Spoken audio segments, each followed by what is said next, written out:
One of the main reasons that I took this view that, as I say, the universe is a succession of what I call eons, each of which begins with a Big Bang and ends with the universe expanding indefinitely in this sort of way, exponential expansion that we seem to see. Now, I've been troubled by something for many, many decades, which is the second law of thermodynamics, which tells you that things get more and more random as time goes on. And this tells you that the Big Bang ought to be very non-random. And one of the most striking pieces of evidence for the existence of the Big Bang is what's called the microwave background. This is radiation coming, electromagnetic radiation coming from all directions. And one of the most striking features of this radiation is that it's in a maximum state of entropy. That is, it's completely random.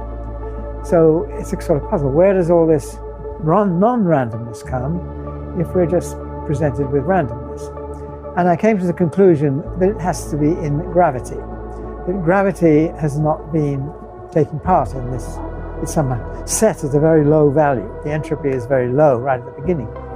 And that means, for gravity, it means it's very uniform. So this is a huge puzzle. Why was gravity behaving differently from other things?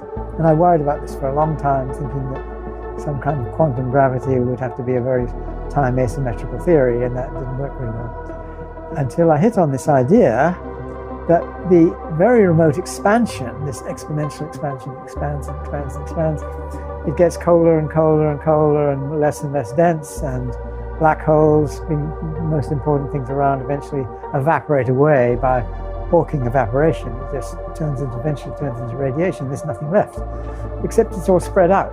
When matter is all spread out like this, and it's only photons, so it's mainly photons, that is, particles which don't have any mass, they have no way of telling how big they are. So it's a mathematical thing that when you don't have any mass, big and small are equivalent. So the remote future, the universe sort of forgets how big it is. That's a crazy idea, of course, but that's the concept.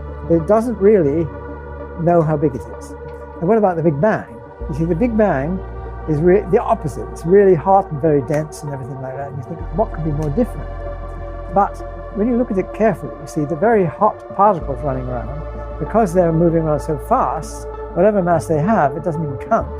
The motion is the thing that dominates. And so they, in effect, have no mass either. At both ends, you have no mass. Therefore, neither end knows how big it is. Now, you've got to have some equations to make sense of this.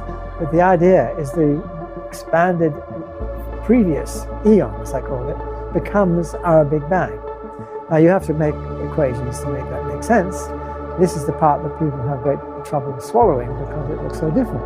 But when you look at it from the, we call the conformal point of view, that big and small shapes make a lot of difference, but whether they're big shapes or small shapes doesn't make a difference.